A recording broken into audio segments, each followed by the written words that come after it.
नमस्कार विद्यार्थी मित्रांनो, लेट्स कॉन्कर मॅथ्स या यूट्यूब चॅनलवरती तुमचे मनापासून स्वागत. आज आपण इयत्ता 8वी विषय गणित स्कॉलरशिपमधील परिमिती प्रकरणातील आपण स्वाध्याय 20 मधील गणित पाहणार आहोत. 10वे उदाहरण घेऊया. एका आयताकृती बागेची लांबी ही रुंदीच्या 5/4 पट असून त्या बागेला 4 पदरी कुंपण घालण्यासाठी दर मीटरला 36 रुपये प्रमाणे 1,29,600 खर्च येतो. तर त्या बागेची रुंदी किती? आता आयताकृती बागेसंबंधी हा प्रश्न आहे आणि इथं आयताकृती बागेची लांबी ही रुंदीच्या 5/4 पट आहे. म्हणून रुंदी आता या ठिकाणी आपण x मानू, रुंदी x मानू, लांबी रुंदीच्या 5/4 पट म्हणून 5x/4. आता आयताची परिमिती आपल्याला काढावी लागणार आहे, कारण इथं बागेला 4 पदरी कुंपण घालायचं आहे. मग 4 पदरी कुंपण म्हणजे या ठिकाणी ही आपल्याला परिमिती काढावी लागेल. मग परिमिती बरोबर 2 कंसात लांबी अधिक रुंदी, 2 कंसात 5x लांबी आहे 5x/4 अधिक रुंदी x आपण घेतलेली आहे. मग आता इथं हे छेद समान नाही आहेत, विषमछेद अपूर्णांक आहेत. मग विषमछेद अपूर्णांकांची बेरीज ज्याप्रमाणे करतो त्याप्रमाणे आपल्याला या ठिकाणी ही बेरीज करावी लागेल. मग 2 आहे तसाच 5xने 1ला गुणलं 5x, xने 4ला गुणलं 4x आणि खाली दोन्ही छेदांचा गुणाकार असतो म्हणून 4×1=4.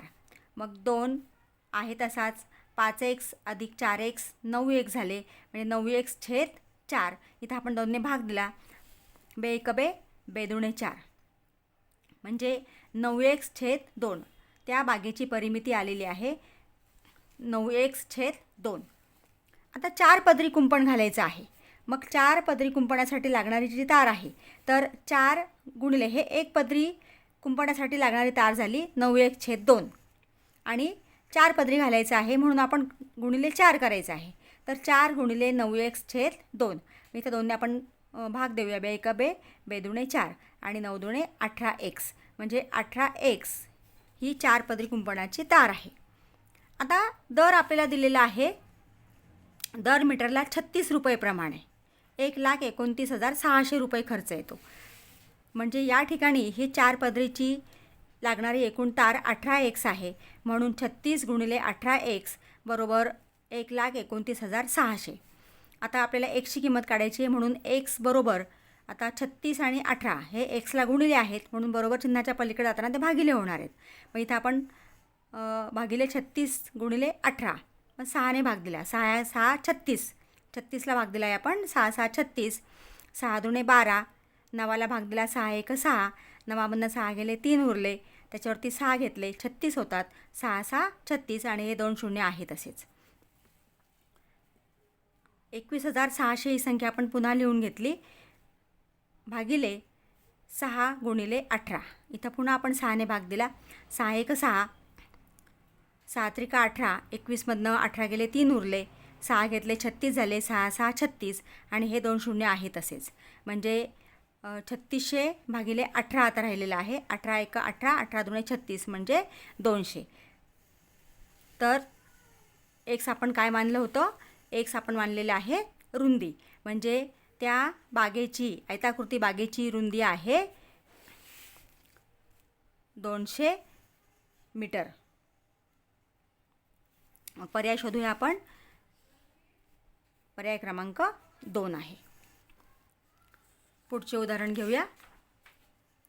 सोबतच्या आकृतीत दिलेल्या माहितीवरून आकृतीची परिमिती काढा. कोन x व कोन w हे काटकोन आहेत. x आणि w हे काटकोन आहेत. म्हणजे इथं हा काटकोन त्रिकोण असल्यामुळं आपल्याला जी माहिती दिलेली आहे, आता इथं xt 15 आहे आणि xy 8 आहे. परिमिती काढायची म्हणजे ह्या सगळ्या बाजूंची आपल्याला बेरीज करावी लागणार आहे. तर त्याच्यामध्ये yz बाजू आपल्याला काढावी लागणार आहे, कारण yz ही लांबी आपल्याला दिलेली नाही. इथे tw आपल्याला 5 दिलेला आहे, zw 12 दिलेला आहे, पण बेरीज करताना आपल्याला yz लागणार आहे. आता yzची लांबी कशी काढायची ते आपण बघूया. आता हा काटकोन त्रिकोण आहे आणि काटकोन त्रिकोणामध्ये yt हा कर्ण आहे. काटकोनासमोरचा कर्ण असतो, yt हा कर्ण आहे. म्हणून पायथागोरसच्या प्रमेयानुसार आपल्याला इथं ytची लांबी काढता येते. आता पायथागोरसचा प्रमेय काय आहे तर कर्णवर्ग बरोबर पायावर्ग अधिक उंची वर्ग, किंवा काटकोन करणारी एक बाजू वर्ग अधिक दुसरी बाजू वर्ग. आता इथं आपण नाव लिहून घेऊया. कर्ण आहे YT वर्ग बरोबर पाया तुम्ही कोणताही घेऊ शकता, 15चा वर्ग अधिक 8चा वर्ग. उंची आपण 8 घेतली तर 15चा वर्ग 225 आणि 8चा वर्ग 64. YT वर्ग बरोबर ही बेरीज येते 289 आणि म्हणून YTची लांबी आपल्याला मिळालेली आहे 289. हा 17चा वर्ग आहे म्हणून YT बरोबर 17. आता हे विद्यार्थी मित्रांनो, जर तुमचे पायथागोरसचे त्रिकूट पाठ असतील तर हे उदाहरण सोडवायची गरजच नाही आहे, कारण इथं 8, 15, 17 हे पायथागोरसचे त्रिकूट आहे. म्हणजे आपण एका सेकंदात 8, 15, 17 म्हणजे YTची लांबी 17 असं आपण काढू शकतो. म्हणून पायथागोरसचे सगळे त्रिकूट तुम्ही पाठ करा. आता पुढचा इथं काटकोन दिलेला आहे TWZ. हा काटकोन त्रिकोण आहे आणि याच्यामध्ये हा कर्ण आहे, काटकोनासमोरचा कर्ण. म्हणजे आता आपल्याला पायथागोरसचा प्रमेय माहिती आहे, आपण डायरेक्ट लिहूया. आपण ZT वर्ग बरोबर 12चा वर्ग अधिक 5चा वर्ग. ZT वर्ग बरोबर 12चा वर्ग अधिक 5चा वर्ग. 12चा वर्ग 144 अधिक 5चा वर्ग 125. म्हणजे ZT वर्ग बरोबर 169. 169 13चा वर्ग आहे म्हणून ZT बरोबर 13. इथं दोन्ही बाजूला आपण वर्गमूळ काढलं तर ZT बरोबर आपल्याला 13 मिळते. म्हणजे इथे सुद्धा 5, 12, 13 हे पायथागोरसचं त्रिकूट आहे. म्हणजे आपण अगदी काही सेकंदात हे उदाहरण सोडवू शकतो की 8, 15, 17 म्हणजे YT आपल्याला 17 मिळतो, 5, 12, 13 म्हणजे ZT आपल्याला 13 मिळतो. आता आपल्याला YTची लांबी मिळालेली आहे 17 आणि ZTची लांबी मिळालेली आहे 13. ही एकूण लांबी 17 आहे. मग 17मधनं ही लांबी आपण वजा केली 13, तर ते 17तनं 13 गेले, उरले 4. आणि मग आता आपण आकृतीची परिमिती काढूया. परिमिती बरोबर ह्या सगळ्यांची बेरीज करायची आहे.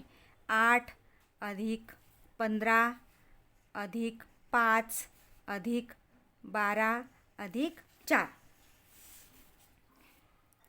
आता ही बेरीज आपण सगळी ही बेरीज जर केली तर ही बेरीज 44 येते. म्हणजे या आकृतीची परिमिती आहे, या आकृतीची परिमिती आहे 44. म्हणजे पर्याय क्रमांक 3. तर विद्यार्थी मित्रांनो, पायथागोरसचे त्रिकूट जर तुमचे पाठ असतील तर तुम्ही पटकन हे उदाहरण सोडवू शकता. म्हणून त्रिकूट निश्चित पाठ करा. पुढचे उदाहरण घेऊया.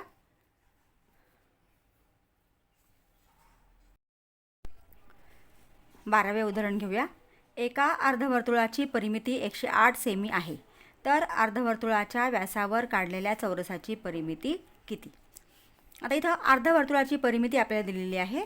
इथं ही आकृती काढलेली आहे. इथं हे अर्धवर्तुळ आहे आणि AB हा त्या अर्धवर्तुळाचा व्यास आहे आणि या व्यासावरती हा ABCD चौरस काढलेला आहे आणि या चौरसाची परिमिती आपल्याला काढायची आहे. मग आता अर्धवर्तुळाची परिमिती बरोबर, आता वर्तुळाची परिमिती काय सूत्र आहे? 2πr आणि त्याच्या निम्म आपल्याला घ्यायचं आहे म्हणून भागिले 2. हा 2 आपण भाग दिला, बेकबे इथं शिल्लक राहिलेला आहे πr. म्हणजे या अर्धवर्तुळाची जी वरची परिमिती जी आहे ती πr आहे आणि त्याच्यामध्ये हा व्यास आपल्याला मिळवावा लागणार आहे. म्हणजे एवढं हे अर्धवर्तुळ आहे म्हणून πr अधिक 2r. आता अर्धवर्तुळाची परिमिती आपल्याला 108 दिलेली आहे. 108 बरोबर पाय बरोबर r. इथं πr अधिक 2r मध्ये r कॉमन आहे म्हणजे सामायिक आहे, तो आपण बाजूला काढून घेऊया. म्हणून कंसामध्ये शिल्लक राहत आहे हा आर काढला, पाय शिल्लक राहिला, हा 2 आपण बाहेर लिहिलेला आहे, इथे 2 शिल्लक राहिला म्हणजे पाय अधिक 2. आता आपण पायची किंमत ठेवूया. 108 आहे तसाच, आर आहे तसाच, पायची किंमत ठेवली आपण 22/7 अधिक 2 आणि 2/1 आपण इथे घेतो आहे. इथं विषमछेद अपूर्णांक आहेत आणि विषमछेद अपूर्णांकांची बेरीज आपल्याला या ठिकाणी तिरकस गुणाकार करून करायची आहे. मग 108 बरोबर आर कंसात 22 × 22, 7 दुणे 14 आणि खाली दोन्ही छेदांचा गुणाकार असतो म्हणून 7 × 1 = 7. 108 बरोबर आर आहे तसाच 22 अधिक 14 बेरीज येते 36/7. 108 गुणिले 7, कारण हा 7 भागिले आहे तो बरोबर चिन्हाच्या पलीकडे त्यांना गुणिले होणार आहे. 36 गुणिले आहे तो भागिले होणार आहे. म्हणून 108 गुणिले 7 भागिले 36 बरोबर आर. आता इथे 6ने आपण भाग दिला. 6 × 6 = 36, 6 × 1 = 6, 10मधनं 6 गेले 4 उरले, 8 घेतले 48 आणि 6 × 8 = 48. म्हणजे इथं 18 आलेले आहेत. पुन्हा 6ने आपण भाग दिला. 6 × 1 = 6, 6 × 3 = 18 आणि इथं शिल्लक राहिलेलं आहे 3 आणि 7. म्हणून आर बरोबर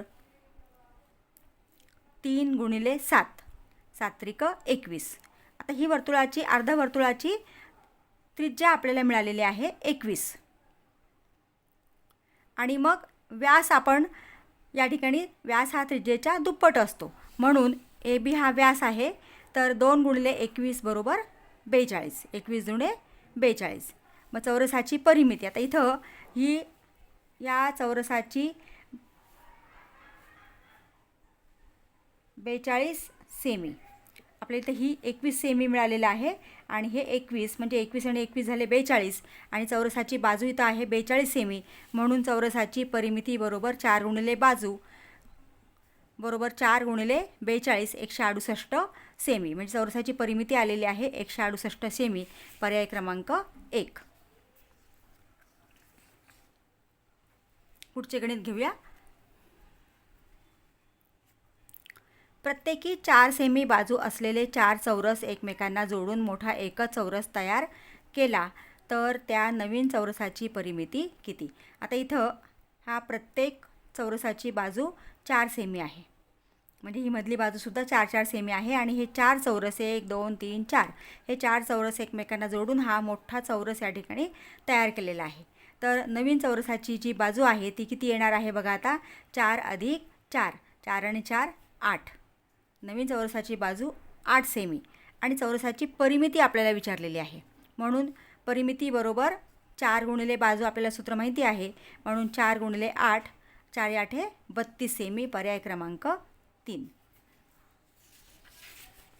पुढचे उदाहरण घेऊया. पुढीलपैकी असत्य विधान कोणते? आता इथे 4 विधान दिलेली आहेत. आयताची लांबी व रुंदी दुप्पट केल्यास परिमिती दुप्पट होते. दुसरं आहे समक्षेत्र असणाऱ्या आयतांची परिमिती समान असते. समभुज त्रिकोणाची बाजू दुप्पट केल्यास परिमिती दुप्पट होते. आणि चौथं आहे वर्तुळाची त्रिज्या दुप्पट केल्यास परिघ दुप्पट होईल. आता आपण एक एक उदाहरण सोडून बघूया म्हणजे कुठलं विधान असत्य आहे ते लक्षात येईल. आता इथं मी आकृत्या काढलेल्या आहेत. तुम्हाला समजण्यासाठी आपण इथं या आयताची लांबी रुंदी घेऊन हे आपण उदाहरण सोडवूया. आता समजा इथं ही रुंदी 3 सेमी घेतली आणि लांबी 4 सेमी घेतली तर आयताची लांबी व रुंदी दुप्पट केल्यास परिमिती. आता या आयताची म्हणजे ही बाजू 3 आहे, ही बाजू 4 आहे. मग आता या आयताची परिमिती किती येते बघा. 3 आणि 4, 4 आणि 3 7 आणि 10 आणि 4 14. म्हणजे ही परिमिती परिमिती म्हणजे सर्व बाजूंची बेरीज.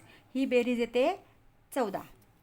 आता दुप्पट केली आपण म्हणजे इथं 3 दुणे 6 आणि 4 दुणे 8 केलं तर या चौरसाची परिमिती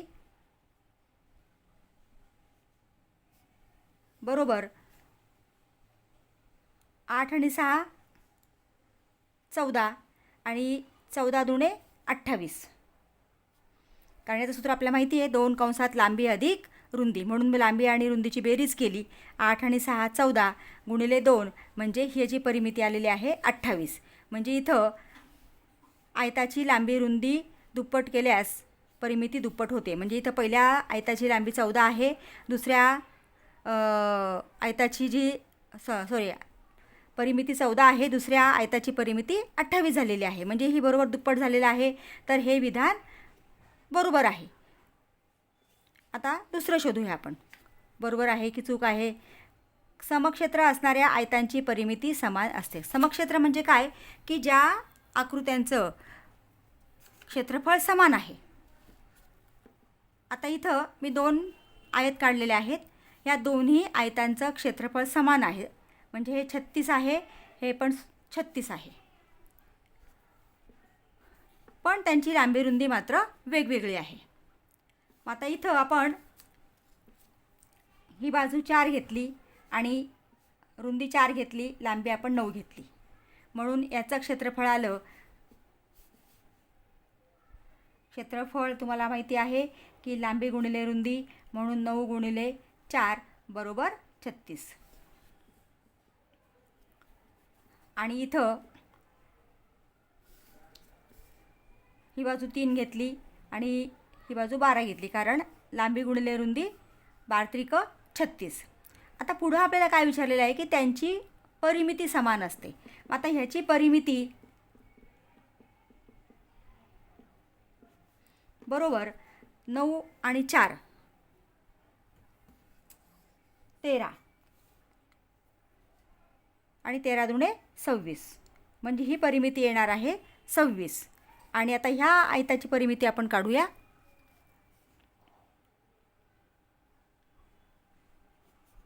बरोबर 12 अधिक 3 15 आणि 15 दुणे 30, म्हणजे इथं समक्षेत्र आहे, क्षेत्रफळ समान आहे, पण त्यांची परिमिती मात्र वेगवेगळी आलेली आहे. इथं परिमिती आलेली आहे 26 आणि इथं परिमिती आलेली आहे 30. म्हणजे समक्षेत्र असणाऱ्या आयतांची परिमिती समान असते. तर ती समान असतेच असं नाही, ती वेगवेगळीसुद्धा असू शकते. कारण इथं लांबी रुंदी वेगवेगळी आहे, क्षेत्रफळ समान आहे, परंतु मात्र लांबी रुंदी वेगवेगळी असल्यामुळे या ठिकाणी परिमिती ही वेगवेगळी आलेली आहे. म्हणजे आपलं उत्तर जे आहे असत्य विधान हे पर्याय क्रमांक 2 आहे. आता पुढचे विधान आपण समजून घेऊया. समभुज त्रिकोणाची बाजू दुप्पट केल्यास परिमिती दुप्पट होते. आता हा समभुज त्रिकोण आहे, ह्याची बाजू 2 आहे. प्रत्येक बाजू ही समभुज त्रिकोण असल्यामुळे प्रत्येकाची लांबी तिन्ही बाजूंची लांबी ही समान असते, म्हणून त्याची परिमिती आपल्याला काढायची. आता याची परिमिती बरोबर 2 आणि 2 4 आणि 2 6 येते. आणि इथं आता ही दुप्पट केली आपण, ही 4, हे प्रत्येक बाजू 4 झाली, म्हणजे याची परिमिती बरोबर 4 त्रिक 12 येते. समजा हे सेमी असेल तर सेमी ही 12, म्हणजे समभुज त्रिकोणाची बाजू दुप्पट केल्यास परिमिती दुप्पट होते. आता पहिल्या त्रिकोणाची परिमिती आलेली आहे 6, इथं बाजू दुप्पट केली, म्हणून दुसऱ्या त्रिकोणाची परिमिती आलेली आहे 12. 6 दुणे 12 हे दुप्पट होते, म्हणजे हे विधानसुद्धा बरोबर आहे. आता पुढचं विधान बघूया. वर्तुळाची त्रिज्या दुप्पट केल्यास परिघ दुप्पट होईल. आता आपण वर्तुळाची त्रिज्या समजा आपण 7 घेतली, तर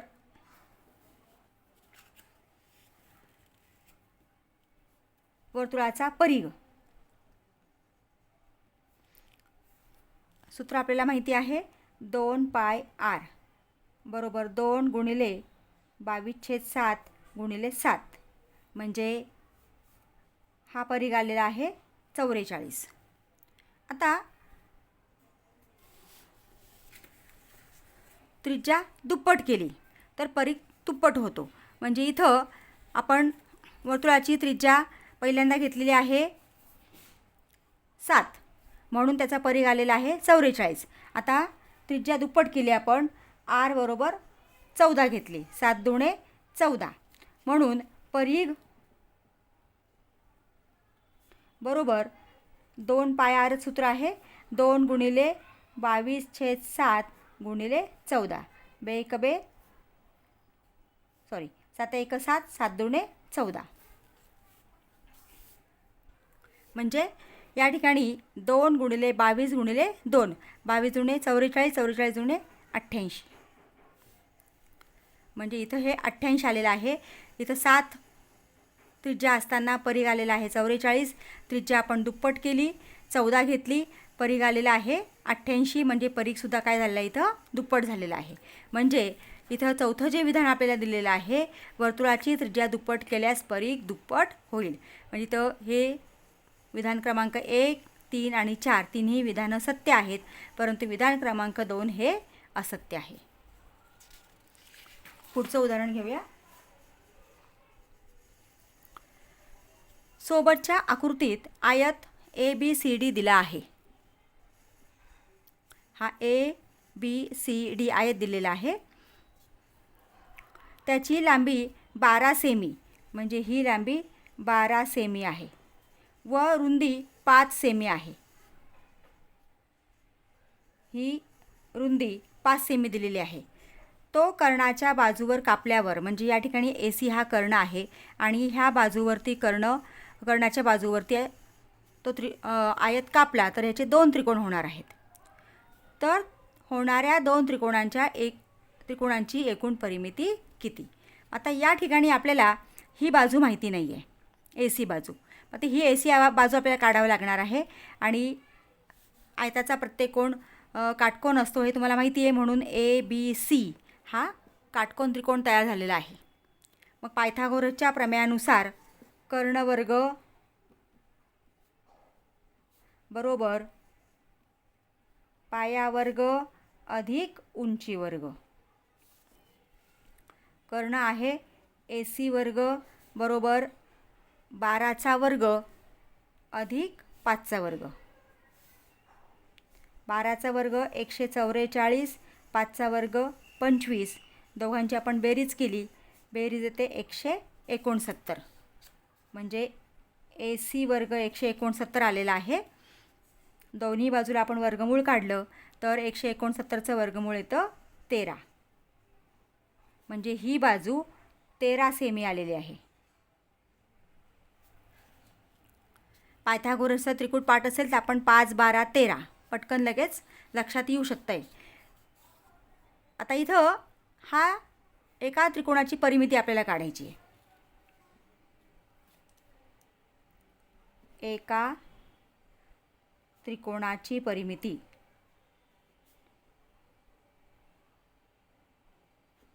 बरोबर 5 अधिक 12 अधिक 13. 5 आणि 13 आणि 12 25 आणि 5 30. एका त्रिकोणाची परिमिती आलेली आहे 30 सेमी. आता हे जे 2 त्रिकोण झालेले आहेत त्या 2 त्रिकोणांची एकूण परिमिती आपल्याला विचारलेली आहे. 2 त्रिकोणांची एकूण परिमिती